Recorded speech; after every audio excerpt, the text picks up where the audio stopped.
예수님께서 하나님의 아들로 공생애를 시작을 합니다. 그래서 예수님이 하나님의 나라를 선포합니다. 회개하라, 천국이 가까웠느니라.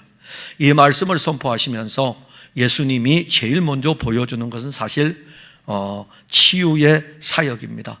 그러니까 이적을, 기적의 능력의 역사를 나타냈습니다. 그래야 사람들이 이 사람은 다르구나, 뭔가 다르구나, 사람이 할 수 없는 일을 하는구나. 그래야 예수님께서 하나님의 아들이신 것을 알려주는데 유익하기 때문에 사람은 말씀을 따라가는 것보다는 신유를 따라가는 게 되게 강해요.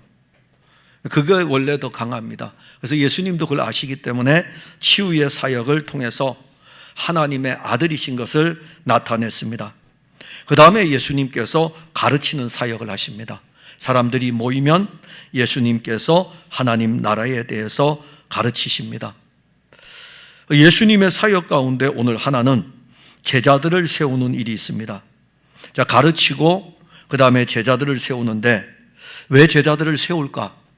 제자들을 통해 가지고 주 예수의 나라를 확장하기 위해서입니다.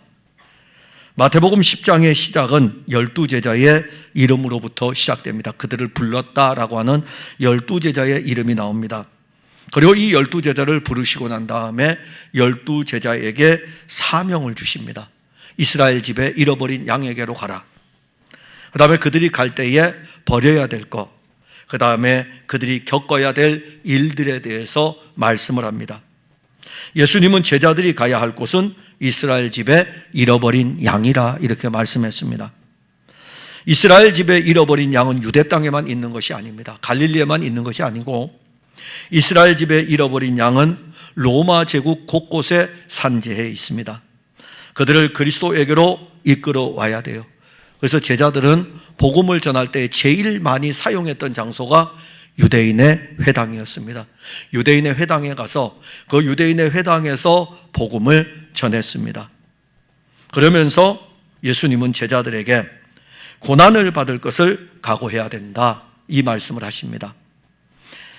자, 고난을 받을 것을 각오할 뿐만이 아니라 마태복음 10장 22절에 보면 너희가 내 이름으로 말미암아 모든 사람에게 미움을 받을 것이나 끝까지 견디는 자는 구원을 얻으리라.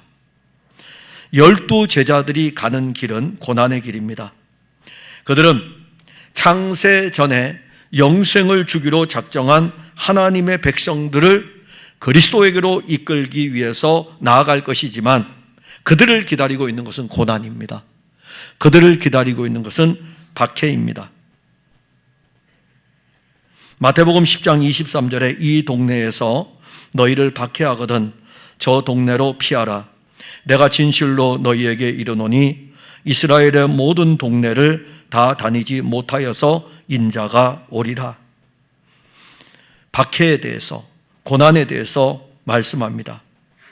그리고 사랑하는 그의 제자들에게 이 제자들이 예수의 나라에 얼마나 중요한 존재인가를 또 알려줍니다. 우리는 예수 그리스도와 함께 새 하늘의 나라, 즉 새 하늘과 새 땅을 향하여 하나님의 영원한 도성을 향하여 나아가는 개척자들입니다. 이미 그리스도 예수께서 승리한 그 길을 우리는 이 세상에서 그리스도를 믿음으로 하늘의 개척자로 이 길을 걸어갑니다. 개척은 쉬운 게 아닙니다. 개척은 쉬운 게 아니에요. 사업을, 어떤 가게를 처음 시작해도 어렵잖아요. 교회를 처음 개척해도 어렵고, 여러분들 모든 게 개척한다는 이 자체는 쉬운 것은 아닙니다. 우리가 세상에서 부귀영화를 누리려고 예수님을 믿는 것이 아닙니다. 만일 우리가 그런 목적으로 예수님을 따라왔다면 그 사람은 신앙의 단추를 잘못 깬 것입니다. 우리가 예수를 믿음으로 걸어가는 이 길은 이미 우리보다 앞서간 신앙의 선진들이 걸어간 길입니다. 그들이 걸어간 이 길이 어떤 길인지 아십니까? 히브리서 11장 13절과 14절에 이 사람들은 다 믿음을 따라 죽었으며 약속을 받지 못하였으되 그것들을 멀리서 보고 환영하며 또 땅에서는 외국인과 나그네임을 증언하였으니 그들이 이같이 말하는 것은 자기들이 본향 찾는 자임을 나타냅니다. 우리보다 앞서간 신앙의 사람들은 이 땅에서 외국인과 나그네로 살았습니다. 혹시 여러분들 외국인으로 살아보았습니까? 예전에 저희 교회에 몽골 친구들이 온 적이 있습니다. 많이 어렵죠. 음식 문화만 어려운 게 아니에요. 많은 부분에 이들이 제약을 받고 있습니다. 외국인으로 산다는 자체가 그래요. 우리는 그냥 대한민국 국민으로서 이 땅에 살 때에 그냥 우리는 사라지는 것입니다. 옆에 우리 교회 옆에 주유소가 있는데 그 주유소에서 일하시는 분이 중국에서 온 분이에요. 이제 언어를 들어보면 알기 때문에. 그래서 기름을 넣으러 간다든지 아니면 저희 사택에 석유를 넣는다든지 그럴 때 그 친구를 자주 만납니다. 자주 만나면 항상 먹을 것을 이렇게 좀 챙겨두었다가 이렇게 주고, 우리 교회 부활절 이런 거 있으면은 별도로 저는 주유소 이 운영하는 그 운영자들에게는 안 갖다 줘요. 안 갖다 주고 그 주유소 직원 그분한테 줘요. 왜 주냐 하면은 외국인이기 때문에. 근데 그분은 한국 사람이에요. 한국 사람으로 한국 국적을 가지고 있더라고요. 그럼에도 불구하고 사실 언어를 통해서 금방 알잖아요. 그러니까 외국인이라는 이 자체가 그렇게 우리가 누리는, 그러니까 우리는 그냥 일상인데 그들은 그 일상에서도 누리지를 못합니다. 나그네는 어떨까요? 외국인과 나그네. 나그네는 더더욱 고단하죠. 그럼에도 불구하고 이 많은 그리스도인들이 외국인과 나그네로 살아감에도 불구하고 이 땅에서 즐거이 이 길을 걸어간 것은 본향이 있기 때문입니다. 본향이 있기 때문입니다. 저도 그렇고 여러분들도 그렇고 잠시 후에 우리는 본향에 가게 돼 있어요. 그래서 우리는 하늘을 향하여 이 길을 걸어가는 개척자이기도 합니다. 왜냐하면 제가 개척하고 가야 여러분들에게 알려줄 것 아닙니까? 여러분들도 개척하고 가야 여러분들 후세대에게 알려줄 것 아닙니까? 하늘의 개척자로서 이 길을 걸어갈 때에 예수님께서 이 길을 걸어가는 제자들에게 두려워하지 말라 이렇게 말씀합니다. 그리고 또 하나 주어지는 말씀, 너희는 많은 참새보다 귀하니라. 너희는 많은 참새보다 귀하니라. 자, 이 말씀의 의미는 하나는 우리가 소중하다는 것입니다. 본문 29절에 보면 참새 2마리가 한 아사리온에 팔리지 않느냐. 그러나 너희 아버지께서 허락하지 아니하시면 그 하나도 땅에 떨어지지 아니하리라. 아사리온은 화폐에 대한 것인데 동전의 개념이죠. 노동자 하루의 품삯이 한 데나리온입니다. 노동자 하루의 품삯이 한 데나리온이면은 이 아사리온의 화폐 가치는 데나리온의 16분의 1에 해당이 됩니다. 아주 작은 동전이에요. 요즘은 여러분들 10원짜리, 제가 얼마 전에 10원짜리를 만져봤어요. 10원짜리가 엄지손톱 크기만 하더라고요. 예전엔 그래도 좀 컸었는데 10원짜리를 딱 드니까 엄지손톱만 할 뿐만 아니라 그렇게 가볍더라고요. 근데 10원짜리를 쓸 때가 사실은 없어요. 어떤 면에서 보면 오늘 우리가 만지지 못하고 있는 정말로 하찮게 여기는 아사리온, 그 아사리온이 우리에게 10원짜리나 100원짜리 동전 같을 것입니다. 그래서 이 아사리온이라 할 때는 작은 수량이라든가 아니면 매우 하찮은 것을 이야기할 때 아사리온을 사용을 합니다. 오늘 본문 29절에 참새 2마리가 한 아사리온이라고 할 때에 참새는 아사리온보다, 한 아사리온 가지고 참새 2마리를 살 수 있다면 아사리온도 하찮은 동전인데 참새는 더 하찮은 거죠. 더 하찮은 존재. 그런데 이 하찮은 참새일지라도 하나님의 허락하에 있다는 것입니다. 온 세상의 모든 만물을 하나님이 창조하셨고 하나님은 이 창조한 모든 만물을 운행하고 계십니다. 섭리하시죠. 모든 창조물은 하나님의 섭리 아래서 진행이 됩니다. 하찮은 참새일지라도 하나님의 허락이 없으면 그 참새가 땅에 떨어지는 것도 하나님의 허락하에 되어지는 것입니다. 그렇다면 인간은 어떤 존재일까요? 인간은 모든 창조물 가운데 유일하게 하나님의 형상대로 지음을 받았습니다. 그리고 하나님은 이 모든 세계를 창조하시고 난 다음에 하나님 형상대로 지음을 받은 사람들에게 이 세상을 다스리도록 하였습니다. 하나님은 피조물 가운데 자기 형상대로 지음을 받은 이 사람들에게, 인간들에게 관심을 가지고 있습니다. 그래서 하나님은 에덴 동산에서 아담과 하와와 함께 하였고, 그리고 에덴 동산에서 우리의 인간의 시조인 아담과 하와와 함께 교통을 하였습니다. 대화하고 같이 호흡하고 그러했습니다. 그런데 이 인간이, 아담과 하와가 하나님 앞에 타락하고 범죄했습니다. 범죄함으로 인하여서 단절이 왔어요. 에덴 동산에서 쫓겨났고 육신은 흙으로 돌아가야 되고 우리에게 영원한 사망이 기다리고 있습니다. 즉 인간이 범죄함으로 인해서 죄가 오고 사망이 왔습니다. 그러면 에덴 동산에서 쫓겨난 이 인간을 하나님은 버렸습니까? 그렇지 않습니다. 하나님은 그의 아들 그리스도를 이 땅에 보내셨습니다. 그리고 이 그리스도를 통해서 자기 백성들을 죄에서 구원하고 사망에서 구원을 하십니다.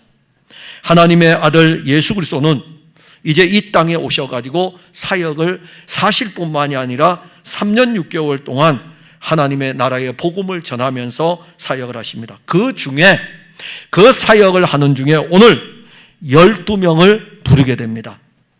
이들에게 12명을 부르면서 이들에게 하나님의 나라의 복음을 전파하도록 하였고 이들을 12제자를 부르시니라고 하면서 제자로 이렇게 말씀합니다.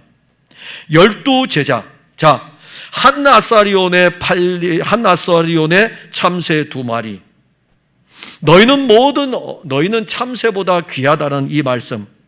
12제자는 하나님의 형상대로 지음을 받은 사람들이고 12제자는 타락하고 범죄한 인간이고 12제자는 죄와 사망 아래 있었고 이 12제자를 하나님의 아들 그리스도가 자기의 목숨을 주어가지고 자기의 피를 주어가지고 이 12를 샀으니까는 이 12는 참새와 비교할 수 없습니다.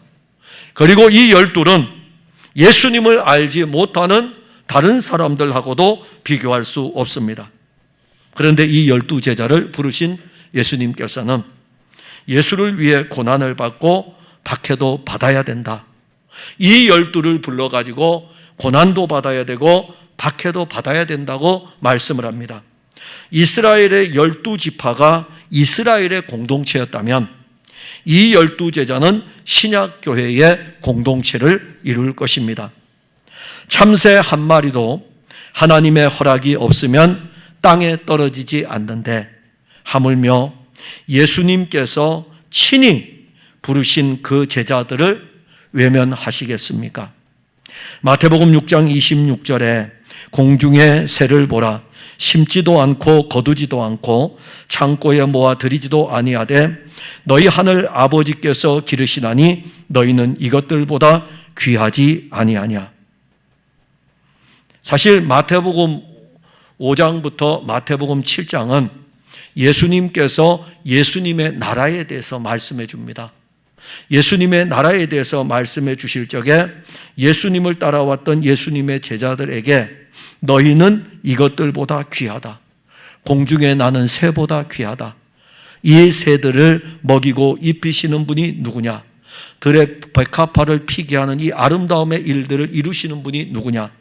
그러면서 너희는 이것들보다 귀하지 아니하냐. 오늘 본문 31절에서도 또 시간이 지난 다음에 예수님 다시 말씀하셔요. 두려워하지 말라. 너희는 많은 참새보다 귀하니라. 당연히 귀하죠. 12제자는 예수님이 친히 선택한 제자들이고 12제자는 예수의 일을 위해 부른 사람들이고 12 제자는 예수 그리스도와 한 몸입니다. 이들은 예수 그리스도와 함께 죽고 예수 그리스도와 함께 사는 한 몸의 공동체입니다. 예수님께서 보잘것없는 참새 한 마리도 친히 기르시는데 하물며 그의 제자들을 소중히 여기지 않겠습니까? 우리는 예수 그리스도의 피로 구속함을 얻은 사람들입니다. 우리는 성령으로 말미암아 하나님을 아버지로 부르는 하나님의 자녀들입니다. 이 세상 어떤 것보다 우리는 하나님 아버지의 소중한 존재입니다. 여러분들을 얼마나 소중히 여기시는지 여러분들의 머리털까지도 다 세고 계십니다. 이 의미는 사람은 자기의 몸에 대해서 관심이 많아요. 또 제일 잘 알게 됩니다. 몸의 증상이 어떠한지, 몸이 어떠한지. 그래서 건강할 때는 잘 몰라요. 건강할 때는 잘 모르다가 만약에 몸이 조금 이상이 왔을 때 감기 증상, 독감 증상 이런 것들이 딱 오게 됐을 적에 만사하기 싫잖아요. 왜? 내 몸이 이미 그런 반응을 일으키기 때문에. 그런데 옆에서 누가 가뜩이나 몸도 일어나기 싫은데 옆에서 야 저기 뭐 좀 해봐 그러면은 짜증이 나게 되죠. 모두가 가지고 있는 거예요. 왜냐하면 자기 몸에 대해서 굉장히 소중히 여기고 사랑할 수밖에 없고 자기 몸을 관리할 수밖에 없습니다. 그런데 이런 우리들을 향해서 여러분들에게는 여러분들이 소중한 존재인 것을 알지만 여러분들 신체에 대해서 다 잘 아십니까? 모르시죠? 모르실 거예요. 저도 제 신체에 대해서 잘 모릅니다. 잘 아시는 분은 혹시 물어봅시다. 여러분들 머리털이 몇 개인지 아십니까? 모르시잖아요. 그런데 예수님은 다 아신다 그러셨어요. 그만큼 예수님은 우리에 대해서 관심을 가지시고 관심을 가지시기 때문에 우리를 소중히 여기십니다. 예수님은 우리를 어떤 때에는 자녀처럼 대합니다. 제가 주일날 차를 요 옆에 아파트에다가 대고 이렇게 오거든요. 오면은 놀이터에 우리 주일학교 송승현이가 혼자 놀고 있어요. 이 넘치는 에너지를 발산할 데가 없어가지고. 그래서 제가 그 친구가 교회에서 뛰면은 뛰지 마! 이렇게 얘기하네요. 맘 놓고 뛰어다녀라. 맘 놓고 여기서 뛰어다녀라. 그래요. 뛰어다니라고. 이게 얼마나 넓습니까? 뛰어다니라고. 넘치는 에너지를 주체하지 못하니까 그 주일학교 예배당에 앉아있지를 못하고 제가 차를 갖다 놓을 때가 보통 10시 20분에서 30분 사이에 차를 갖다 놓은 그 시간에 놀이터에 있습니다. 그래서 제가 차를 주차해 놓고 내려오면은 얘가 놀이터에 놀고 있다 저한테 쫙 달려와요. 그러면은 이 아이가 얼마나 이쁜지 압니까? 그럼 딱 오면은 제가 헤드로고 탁 해요. 머리를 딱 잡아가지고 이렇게 돌려요. 돌리면 목사님 하지 마세요 막 이러거든요. 그럼 더 귀여워가지고 더 장난을 칩니다. 그리고 둘이 이렇게 어깨동무하고 이렇게 걸어오다가 얘는 교회 옆 건물 이쪽으로 들어오고 저는 이렇게 주유소 쪽으로 이렇게 돌아서 옵니다. 제가 낳은 자녀가 아니에요. 제가 낳은 자녀가 아닌데 이렇게 이쁘고 이렇게 귀여운데 제가 낳은 자녀들은 얼마나 이쁘고 귀엽겠습니까? 여러분들이 낳은 자녀들 얼마나 이쁘고 얼마나 귀엽습니까? 그런데 예수님이 우리를 어떤 때에는 자녀로 대해주시고 어떤 때에는 양처럼 대해주시고 어떤 때에는 우리를 신부로 대해주시고 어떤 때에는 우리를 예수의 나라의 왕같은 제사장으로 대해주십니다. 여러분들은 이제 예수 그리스도의 제자입니다. 특별한 사람만이 아니라 누구든지 주 예수 그리스도를 믿는 사람은 세례를 받고 그의 제자가 된 것입니다. 마태복음 28장 19절에 이 제자들에게 말씀합니다. 너희는 가서 모든 족속을 제자로 삼아 아버지와 아들과 성령의 이름으로 세례를 베풀고, 만일 여러분들이 세례를 받으셨다면 제자를 삼은 거예요. 예수님께서는 여러분들을 제자로 삼고 여러분들에게 삼위일체 하나님의 이름으로 세례를 준 것입니다. 12 제자는 예수님의 복음을 위하여 또 다른 예수의 제자를 세우고 그 제자들이 저와 여러분들이죠. 예수님은 제자인 여러분들을 소중한 존재로 여깁니다. 누구보다도 여러분들을 귀하게 여기십니다. 우리는 우리의 머리털까지 세시면서 우리에게 관심을 갖고 우리를 소중하게 여기시는 이 예수님을 믿음으로 붙들어야 됩니다. 다른 거 왜 여러분들 예수님을 계속 만나야 됩니까? 예수님을 제가 왜 여러분들에게 계속 소개해 줍니까? 여러분들이 예수를 만나야 되고 예수를 공급받아야 되기 때문에 이 예수를 알려주는 것이고, 왜 성경은 왜 예수님에 대해서 이야기를 할까요? 이 성경을 통해서 예수를 만나고 예수의 생명의 풍성을 누리도록 하기 위해서, 그리고 이 예수님이 우리에게 어떤 분인가도 이 성경이 알려주기 때문에 그러합니다. 여러분들 다 소중합니다. 그 다음에 예수님은 너희는 많은 참새보다 귀하다고 말씀하실 적에 우리가 고난의 길을 갈지라도 그 고난을 외면하지 않습니다. 28절에 몸은 죽여도 영혼은 능히 죽이지 못하는 자들을 두려워하지 말고 오직 몸과 영혼을 능히 지옥에 멸하실 수 있는 이를 두려워하라. 자, 12제자는 예수 그리스도의 소중한 존재이면서 또 한 면에서는 그리스도의 일을 위해서 부름을 받았기 때문에 박해를 받을 각오를 해야 됩니다. 몸을 죽일 정도의 박해라면 그 박해는 인간으로는 감당할 수 없는 박해입니다. 몸은 죽여도 라는 이 표현은 너희들이 받을 박해, 너희들이 받을 고난은 너희들의 몸에 해를 끼칠 것이다. 너희들이 죽을 수도 있는 그런 문제일 것이다. 마태복음 10장 17절 18절에 사람들을 삼가라. 그들이 너희를 공회에 넘겨주겠고 그들의 회당에서 채찍질하리라. 또 너희가 나로 말미암아 총독들과 임금들 앞에 끌려가리니 이는 그들과 이방인들에게 증거가 되게 하리니. 자, 너희들 앞으로 나 때문에 채찍질 당할 것이다. 매를 맞을 것이다. 그리고 총독들 앞에 설 것이고 임금들 앞에 선다는 것은 목숨도 너희들은 내놓을 수 있을 것이다. 예수님께서 12제자를 세우시고 그들을 보내면서 그들이 받을 박해에 대해서 말씀했습니다. 주 예수의 이름으로 총독과 임금 앞에 서고 거기서 채찍질 당하는 것은 국가적인 박해의 성격을 띨 수가 있습니다. 12제자는 국가적인 박해만이 아니라 마태복음 10장 22절에서는 너희가 내 이름으로 말미암아 모든 사람에게 미움을 받을 것이다. 그러니 국가에서 주는 목숨까지 위태로운 박해만이 아니라 밖으로 나가기만 하면은 믿지 않는 자들로 인해서 미움을 받을 수 있는 그런 박해입니다. 이것이 12제자들이 걸어가는 길입니다.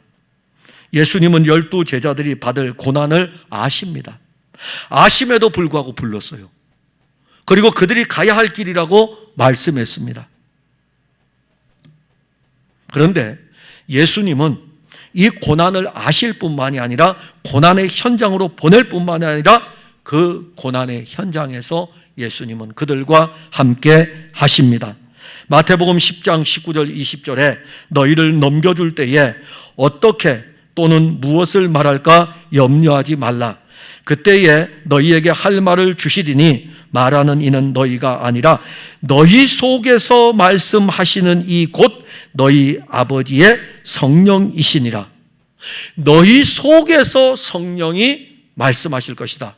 그 말씀은 거꾸로, 그 말씀을 다시 좀 우리가 살펴보면 어떤 내용일까요? 너희 속에 하나님 아버지의 영이 있을 것이라는 것입니다. 제자들 안에 하나님 아버지의 영이 있을 것이다. 너희 속에서 말씀하시는 이 성령, 12제자들 안에 계신 성령은 박해를 당하고 임금들 앞에서 목숨을 위협받을 때에도 제자들 안에 계십니다. 마태복음 28장 20절에 내가 세상 끝날까지 너희와 항상 함께 있으리라. 이 말씀과 연결할 때에 마태복음 28장 20절은 아직 예수님이 승천하시기 전입니다. 그리고 제자들은 아직 임금들 앞에 서지를 않았습니다. 총독들 앞에 서지 않았습니다. 예수님 계시기 때문에 모든 박해는 예수님에게로 향하고 있습니다. 그리고 예수님이 박해를 받으면서 십자가에서 죽임을 당하시고 부활하시고 이제는 승천을 하십니다. 그런데 예수님은 승천을 앞에 두고 내가 세상 끝날까지 너희와 항상 함께 있으리라. 예수님 계실 때에 박해를 받으면 박해의 현장에 예수님이 계시니까 내가 너희와 항상 함께 있을 것이다, 이해가 되겠는데, 승천하신 다음에 그분이 세상 끝날까지 너희와 항상 함께 있을 것이다. 베드로가 바울이 박해를 받아 순교를 당할 때에 베드로는 참수를 당하고 바울은 참수를 당하고 베드로는 십자가를 지는데, 베드로가 십자가를 질 때에 예수님이 그 자리에 계셨습니까? 바울이 참수를 당할 때에 예수님이 그 자리에 계셨습니까? 근데 왜 마태복음 28장 20절에서 내가 세상 끝날까지 너희와 항상 함께 있으리라고 말씀하셨습니까? 그것은 바로 마태복음 10장 19절 20절에 너희 속에 내 아버지의 성령이 계시다는 것입니다. 예수님이 승천하신 후에 제자들이 하나님 아버지의 영을 받았습니다. 제자들은 하나님 아버지의 영을 받음으로 말미암아 새롭게 태어났습니다. 거듭났어요. 새 생명입니다. 이 새 생명을 가지고 나니까 이 새 생명은 예수님과 함께하는 생명이고, 성령은 제자들과 함께하고 그들이 박해의 현장에 있을 때에 성령은 제자들 안에 여전히 있습니다. 이게 바로 내가 세상 끝날까지 너희와 항상 함께 있으리라. 오늘도 주의 영은 우리와 함께 있습니다. 예배 드리는 현장에도 우리와 함께 있습니다. 그러니까 우리가 예배를 드릴 때에 예배에 대한 인식, 이것이 중요합니다. 여러분들이 예배에 대한 인식을 어떻게 생각하십니까? 11시에 예배를 시작해서 12시 20분에 예배 끝날 때까지 온전히 집중해서 드리는 이 자체가 예배에 대해서 어떤 인식입니까? 그보다 더 중요한 인식이 있습니다. 여러분들 안에 주의 영이 계신 것을 인식하셔야 돼요. 이 자리에 앉아서 예배 드릴 때에 주의 영이 내 안에서 나와 함께 하시고, 주의 영이 나와 함께 하신다는 것은 그리스도가 나와 함께 하신다는 것입니다. 이게 예배에 드리는 자의 인식이에요. 예수님께서 수가성의 여인을 만났을 적에 예배하는 자에 대해서 예수님이 예배하는 자, 하나님은 지금 예배하는 자를 찾는다 그랬습니다. 그러니까 이 사마리아 여인은 어떤 곳인지 다 가져오죠. 풍성한 교회에서 예배드리는 사람들을 찾고 있습니까? 아니에요. 예수님 말씀하시는 것은 풍성한 교회든 어떤 장소이든지 간에 그리스도인들이 모여있는 자리에서 신령과 진정으로 예배하는 자를 찾고 계십니다. 신령은 무엇입니까? 하나님의 영으로, 영이 우리 안에서 함께 예배드리는 것. 진정이라는 진리는 무엇입니까? 그리스도가 공급되는 것. 이것이 바로 예배입니다. 내가 세상 끝날까지 너희와 항상 함께 있으리라. 주의 영이 우리 안에 오셔서 이 우리 안에서 우리와 함께 하십니다.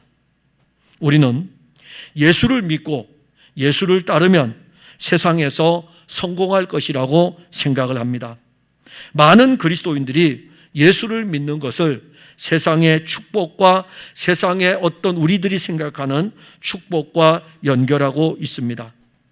예수 믿는 사람들 중에 4분의 1이 무당에게, 그러니까 요즘 대통령 선거기 때문에 어쩔 수가 없는데 아마 조사를 했나 봐요.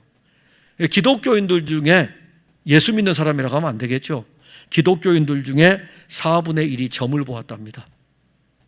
여러분들, 우리 중에 4분의 1은 점을 본 사람들이에요. 내 운명이 어떻게 될 것인지. 근데 운명만 보는 게 아니죠.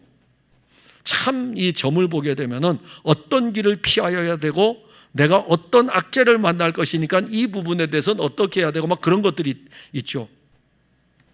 결국 점을 치는 것은 세상에서의 축복을 바라는 것이죠. 근데 그게 교회를 다니면서도 예수를 믿을 때에 세상의 축복과 연결을 합니다. 또 교회에서 봉사하고 충성하면 더 많은 세상의 복을 주실 것이라고 생각합니다. 제가 청년 시절에 새벽 기도를 했어요. 새벽 예배에 참석했는데 금요일 날 금요 기도회가 밤새도록 철야로 끝나고 나면은 장의자에서 잡니다. 딱 잠깐 한 10분, 1시간도 못 자요. 왜냐하면 그 다음에 새벽 예배니까는. 그리고 그 다음에 토요일 새벽, 주일 새벽 이렇게 참석을 하는데 토요일 날도 있고 주일 날도 새벽에 참여하고 난 다음에 주일 날은 예배를 드려야 되기 때문에 눈 비비고 일어나 가지고 교회 청소를 해요. 그러면 그 교회 집사님이 그랬어요. 김 선생님은 이 교회를 청소하기 때문에 하나님이 건강을 주실 거라고. 근데 제가 몸이 아팠잖아요. 건강을 주신 게 아니라 저는 건강을 잃었어요. 교회 청소했기 때문에 건강 잃은 게 아니라 제 몸을 관리하지 못해가지고 건강을 잃었습니다. 근데 듣기는 좋더라고요. 김 선생님은 교회 청소를 이렇게 열심히 하니까 교회 청소는 몸으로 하는 거잖아요. 몸으로 하니까 하나님이 건강을 주실, 건강에 축복을 주실 거라고. 지금도 생생하게 기억돼요. 그분은 저를 생각해서 하기 때문에 그분이 우리가 가지고 있는 보통 인식입니다. 교회를 해서 무엇을 하면 어떤 복을 주실 것이다. 아주 디테일하게까지 교회 청소하면 건강의 복을 주실 것이고 교회에 헌금을 많이 하면 물질의 창고가 차고 넘칠 것이고 아주 디테일하죠. 그래서 교인들은 그 설교를 들을 때 아멘, 아멘, 아멘 합니다. 그런데 여러분 오늘 12제자를 부르시고 난 다음에 예수님께서 말씀하십니다. 너희들은 고난을 받아야 된다. 너희들 고난받을 각오를 해야 된다. 예수님이 우리를 불렀다면 여러분들은 고난을 받을 각오를 해야 됩니다. 두렵습니까? 아니에요. 두려워하지 마세요. 예수님 말씀했잖아요. 너희는 많은 참새보다 귀하니라. 뭘 두려워하십니까? 고난받을 각오를 하는 것과 또 하나 우리에게는 비교할 수 없는 은혜가 있는데 내가 너희와 함께 하겠다는 것입니다. 임마누엘입니다. 박해의 현장에서도 함께 할 것이고 고난의 상처에도 내가 함께 할 것이다. 그래서 예수님은 12제자에게 고난도 말씀하셨지만 두려워하지 말라. 이건 너희들이 이기는 고난이 아니라 내가 당할 고난이기 때문에 내가 너희들을 곁에서 함께 할 것이니까 두려워하지 말라. 고난의 현장에서 우리가 이기도록 성령이 우리를 끝까지 견디게 합니다. 왜 순교가 나올까요? 저도 지금 생각하면 신앙이 좋을 때는 제가 순교도 할 수 있다고 생각했거든요. 근데 요즘은 가만히 이렇게 묵상하면서 내가 순교할 수 있을까? 못하겠더라고요. 순교할 수 있을까? 못하겠더라고요. 우리는 모든 걸 할 수 있어요. 내 신앙이 좋다고 생각할 때는 순교할 수 있다고 생각하고 내 신앙이 침체됐을 때는 나는 못할 것 같은데 이럴 수가 있어요. 그러나 그건 여러분들 미리 걱정할 필요 없어요. 제자들은 다 요한을 빼놓고는 다 순교의 제물이 됩니다. 그들을 순교의 현장에서 이기게 한 것은 순교의 현장에 함께 있었던 예수님이십니다. 내가 세상 끝날까지 너희들이 고난당하는 그 현장에서 함께 할 것이다. 성령으로 예수님은 이제 우리와 한 몸이 됐습니다. 우린 예수님과 연합이 되어 있습니다. 여러분들 안에는 예수님이 계십니다. 제 안에 주의 영으로 주님이 계시고 여러분들 안에도 예수님이 계십니다. 여러분들이 앉고 일어서는 것뿐만이 아니라 어디를 가든지 예수님은 그의 영으로 여러분들과 함께 합니다. 고난을 당할 때 함께하고 고난에 참여할 뿐만이 아니라 고난의 현장에서 이기도록 그는 우리를 도와주십니다. 스데반을 보시기 바랍니다. 그가 박해를 받아 돌에 맞아 죽었습니다. 돌에 맞아 죽을 때에 그는 두려워, 오히려 평안했습니다. 얼굴에 두려움의 기운이 하나도 없었습니다. 스데반이 성령이 충만하여 하늘을 우러러 주목하여 하나님의 영광과 및 예수께서 하나님 우편에 서신 것을 보고 스데반이 성령이 충만했다는 것은 스데반 안에 성령이 있다는 것입니다. 성령이 있는데 성령에 충만하여 그 안에 성령이 있는데 이 스데반이 돌에 맞아 죽으면서 또 어디를 봅니까? 하늘을 보니까는 하늘에서는 스데반을 향하여 응원을 보내고 있습니다. 스데반이 돌에 죽어가면서 그의 안에서는 성령이, 그의 바깥에서는 놀라운 일이 있는데 예수께서 하나님 보좌 우편에 계셨습니다. 안에서도 응원하고 있고 바깥에서도 하나님 보좌 우편에서 예수님께서 스데반을 응원하고 있습니다. 우리는 고난의 현장에서 예수님께서 함께 하시는 예수님을 볼 뿐만 아니라 몸과 영혼을 능히 지옥에 멸하실 예수 그리스도도 봅니다. 우리는 예수 때문에 지옥에 떨어지지는 않습니다. 우리를 박해하는 세력들, 우리를 잡아서 넘기는 사람들, 예수님은 분명히 말씀하시기를 그들의 영혼을 지옥에 던져버리겠다. 이것이 얼마나 무서운 일인지 그들은 알지 못합니다. 지옥에 던져버린다. 우리들 인식으로는 잘 못해요. 그러나 기독교권에서, 즉 서구의 문화, 기독교 문화죠. 그들에게는 지옥에 던져버린 이것이 얼마나 무서운 선언인가를 압니다. 너 지옥에나 가라. 예수를 알지 아니하는 사람들, 예수를 믿지 않는 사람들 던져버리겠다. 몸과 영혼을 멸하여 버리겠다. 그런데 오늘 우리에게는 갈라디아서 1장 4절에 그리스도께서 하나님 곧 우리 아버지의 뜻을 따라 이 악한 세대에서 우리를 건지시려고 우리 죄를 대속하기 위하여 자기 몸을 주셨다. 이게 신앙의 기본입니다. 이게 신앙의 기본이에요. 예수님이 우리를 죄와 사망과 영원한 진노의 형벌 지옥에서 건지기 위해서 자기 몸을 우리를 위해서 대신 주신 것입니다. 그러니까 고난이 있을지라도 두려워하거나 염려하지 말 것은 그 고난의 현장에 예수님이 우리와 함께 하십니다. 귀한데요, 소중한데요. 여러분들은 자녀가 어려움을 당하면 그 자녀의 현장에 있지 않습니까? 마음이 거기에 다가 있어요. 온 신경이 거기에 가 있습니다. 내 자녀가 어려움을 당할 때에 내 자녀를 안고 있고 그렇지 않습니까? 예수님이 우리를 소중히 여기시기 때문에 우리를 그렇게 안고 계십니다. 그리고 또 하나는, 자, 그렇다면은 너희는 많은 참새보다 귀하니라라고 했으니까 우리가 해야 될 일이 하나 있어요. 뭐냐면은 예수님을 인정하는 것입니다. 32절에 보면 누구든지 사람 앞에서 나를 시인하면 나도 하늘에 계신 내 아버지 앞에서 그를 시인할 것이요. 시인한다는 것은 고백한다는 것입니다. 고백한다는 것은 누구든지 나를 시인하면, 예수님 지금 말씀이 뭐냐면 예수님이시잖아요. 내가 하나님의 아들이다, 내가 그리스도다, 이 말씀을 전한 거예요. 아무도 여기에 대해서 사람들이 안 믿는 거예요. 그런데 예수님이 전할 때에 이 말씀을 받을 사람이 있어요. 베드로입니다.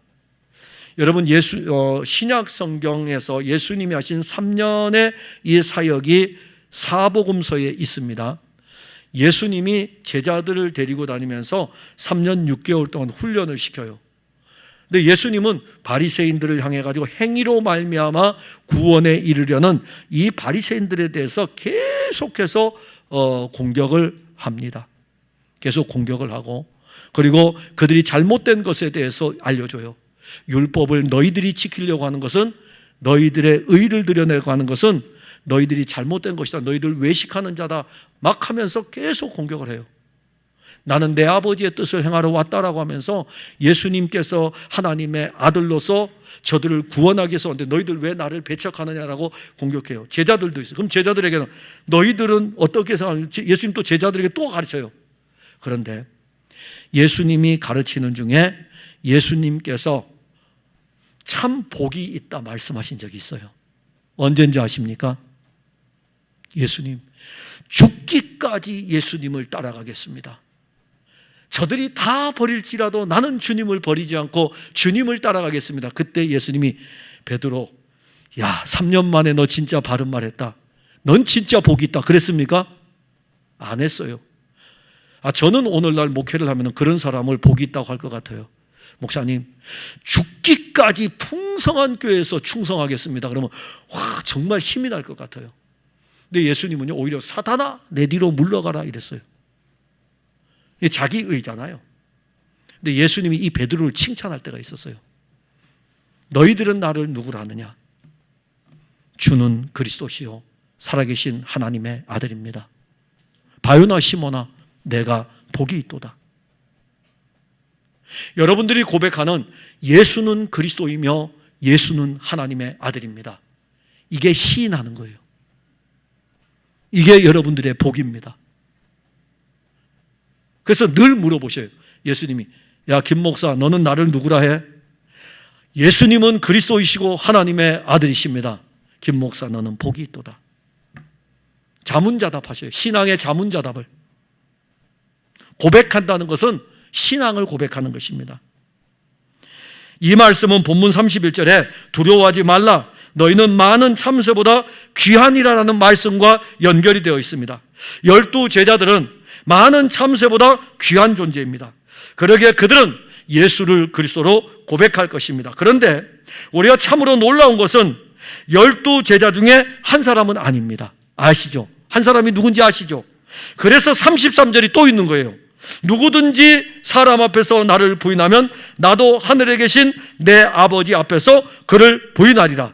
12 제자들 가운데 한 명은 참새보다 소중한 존재가 아닙니다. 그는 예수님께서 십자가를 지시기 전날 밤에 예수를 파는 사람입니다. 예수님은 고백하는 사람, 자기의 예수님에 대해서 신앙을 고백하는 사람과 예수님에 대해서 부인하는 사람의 영혼에 대해서 말씀했습니다. 예수님께서 하늘에서 어떤 사람에 대해서는 그 사람은 내 백성이다, 그 사람은 내 신부이고 그 사람은 나를 믿는 자다 라고 고백할 것이고, 그 사람은 예수님의 영원한 생명을 가지고 새하늘과 새 땅에서 영원히 삽니다. 그런데 예수님은 어떤 사람에 대하여는 나 그 사람 모른다. 그가 예수님을 3년 6개월 동안 따라다녔을지라도, 그리고 그가 예수님의 공동체에서 회개를 맡을 정도로 대단한 인물일지라도 예수님은 그 사람을 모른다고 합니다. 이 사람의 마지막은 어딜까요? 영원한 형벌입니다. 이 사람은 많은 참새보다 귀한 존재가 아니라 벌레만도 못한 존재인 것입니다. 마지막 때에 양과 염소는 반드시 구별됩니다. 마지막 때에 구별하는 기준은 신앙의 고백입니다. 그 신앙은 예수께서 하나님의 아들 그리스도인 것을 믿는 것입니다. 그 믿음의 고백이 우리의 영혼을 갈라 놓을 것입니다. 우린 예수님으로부터 부름을 받고 예수님을 하나님의 아들 그리스도로 고백하는 참 그리스도인입니다. 비록 우리가 많은 고난을 받을지라도 잠시 없어질 세상에서의 고난 뒤에는 장차 우리에게 주어질 영원한 영광이 있습니다. 고린도후서 4장 17절에 우리가 잠시 받는 환난에 경한 것이 지극히 크고 영원한 영광에 중한 것을 우리에게 이루려 함이니, 예수님을 따랐던 수많은 제자들은 고난의 현장에서 예수님은 하나님의 아들이십니다. 예수님은 그리스도입니다.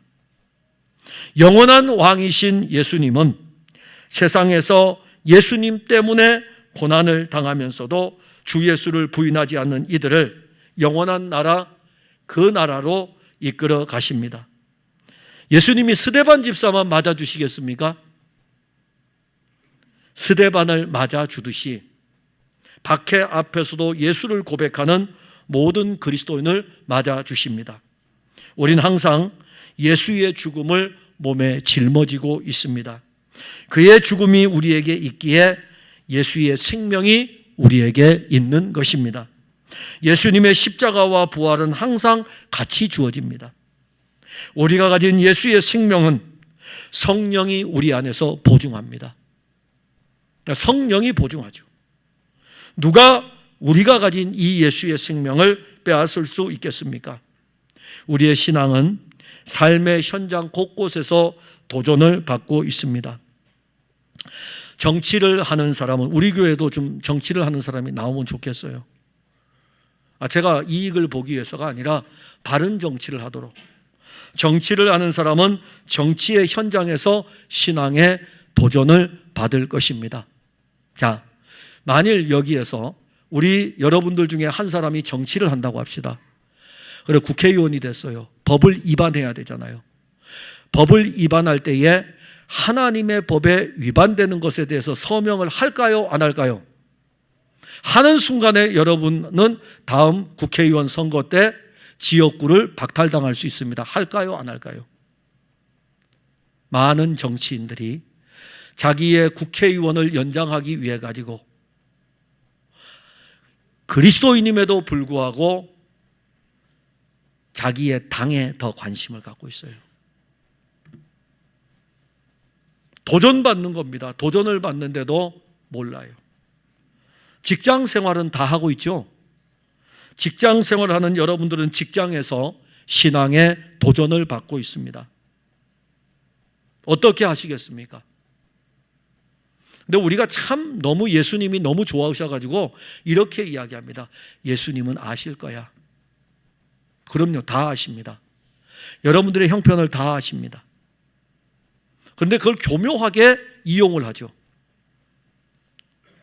우리가 신앙과 삶을 분리한다면 그 사람의 신앙은 이중적 신앙입니다.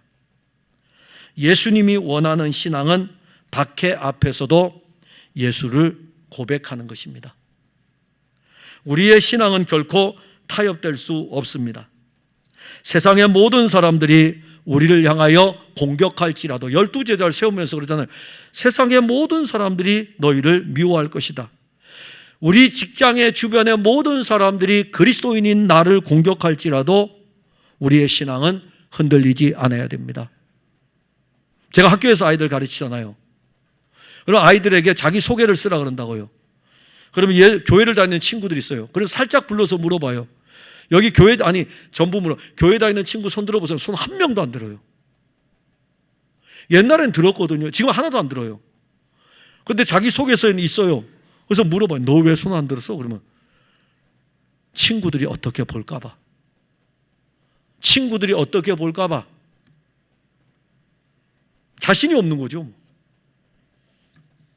여러분들이 나는 예수 믿는 사람입니다라고 선언하는 순간 친구들은 여러분들을 어떻게 볼지 예의주시해서 볼 것입니다. 그런데 미움을 받을 각오를 해야 돼요.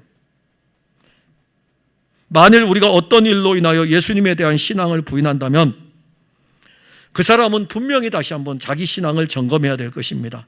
그 고백이 진짜 고백이었는지. 우리는 육신이 약하여 넘어질 수 있습니다. 그래서 예수님께서는 우리의 연약함을 아시기 때문에 그의 영을 우리에게 주지 않았습니까? 그의 영은 우리 안에 있고 그의 영은 우리의 육신이 연약하여 넘어질 수밖에 없기 때문에 우리 육신이 약하여 할 수 없는 그것을 그의 영이 우리 안에서, 예수 그리스도는 우리 안에서 하십니다. 예수님이 십자가에서 이기신 것은 우리의 이김입니다. 예수님께서 여러분들이 예수 그리스도를 시인하면 예수님은 여러분들을 인정하십니다. 여러분들의 입으로 예수는 그리스도이십니다. 하나님의 아들이십니다. 직장에서 여러분들이 그 어려움, 미움을 받는 상황에서, 눈치를 보는 상황에서 예수님을 고백하면 예수님은 여러분들을 인정하십니다. 똑같이 시인할 것입니다. 저 집사는 내가 내 피로 샀다. 이렇게 인정할 것입니다. 사랑하는 성도 여러분, 여러분 많은 참새보다 귀합니다. 아사리온보다 못한 존재인 참새도 하나님이 귀히 여기시는데 하물며 하나님의 아들, 하나님의 아들의 피로 피의 값을 지불하고 산 여러분들을 어찌 소중히 여기지 않겠습니까? 10달 동안 뱃속에 두었다가 낳은 아들을, 어머니는 이 아들을 버릴 수 없습니다. 왜? 한 몸이었기 때문에. 10달 동안 한 몸이었기 때문에. 예수 그리스도의 피의 값을 통해서 우리를 사고 우리와 한 몸이 된 그리스도가 우리를 어찌 소중히 여기지 않겠습니까? 이제 우리는 그 은혜로 사는 삶을 살아갑니다. 그 삶이 바로 예수를 따르는 삶인데, 주 예수께서 우리 안에서 살아가는 생명의 삶이고, 이것이 바로 제자의 삶입니다. 고난도 있을 것입니다. 박해도 따라올 것입니다. 때로는 여러분들의 삶이 사망의 골짜기의 한복판에 있을 것입니다. 두려워하지 말기 바랍니다. 예수님은 풍랑이는 바다에서도 함께 하시고 사망의 골짜기에서도 함께 하십니다. 예수님의 영은 우리 안에 있어 우리를 보증합니다. 누구도 어떤 것도 우리를 우리 주 예수 그리스도의 사랑에서 끊을 수 없습니다. 우리는 사람들이 모인 곳에서도, 고난을 당하는 현장에서도 예수는 하나님의 아들 그리스도입니다라는 고백을 해야 합니다. 은혜의 강물은 계속 흐릅니다. 우리는 교회 공동체 예배의 현장에서만이 아니라 성도들이 서로 교통하는 자리에서, 나아가 불신자들로 가득한 자리에서도 예수님에 대한 우리의 신앙은 계속 고백되어야 됩니다. 예수님께서 우리들의 이러한 신앙의 고백을 들으실 때마다 여러분들을 향한 예수님의 고백도 하나님의 나라에서 하나님 아버지 앞에서 여러분들을 시인할 것입니다. 여러분들의 이름을 시인하고 여러분들을 인정할 것입니다. 기도하겠습니다. 하나님, 은혜와 사랑을 감사합니다. 너희는 많은 참새보다 귀하니라. 너희는 많은 참새보다 귀하다면 예수님 당시에 사람들 얼마나 어렵게 살았습니까? 절대적 빈곤이 사회를 지배하고 있을 때가 아니었습니까? 12 제자를 부르시고 이 12 제자에게 많은 참새보다 귀하다고 하였다면 12 제자에게 집도 주고 12 제자에게 땅도 주고 12 제자에게 먹을 것도 주어야 되는데, 오히려 12 제자에게 나를 위해서 고난을 받을 것이라고 말씀했습니다. 많은 참새보다 귀하다고 말씀하시면서 이들을 고난의 길로 가게 하십니다. 그러나 이들이 귀한 존재이고 소중하기 때문에 주님은 이들과 함께 하실 것도 말씀하셨습니다. 그리고 그들의 입으로 고백할 때에 주님도 그들을 시인하십니다. 이것이 오늘 우리에게 주어진 생명의 말씀입니다. 사랑하는 성도들이 참으로 소중하다는 것을 알고, 저들이 하나님의 백성의 소중함을 알고 어디에 있든지 주 예수 그리스도를 고백하게 하시고, 저들의 고백하는 그 자리가 하늘에서는 우리 주님이 고백하는 자리인 것을 믿음으로 보게 하옵소서. 예수님 이름으로 기도하옵나이다. 아멘.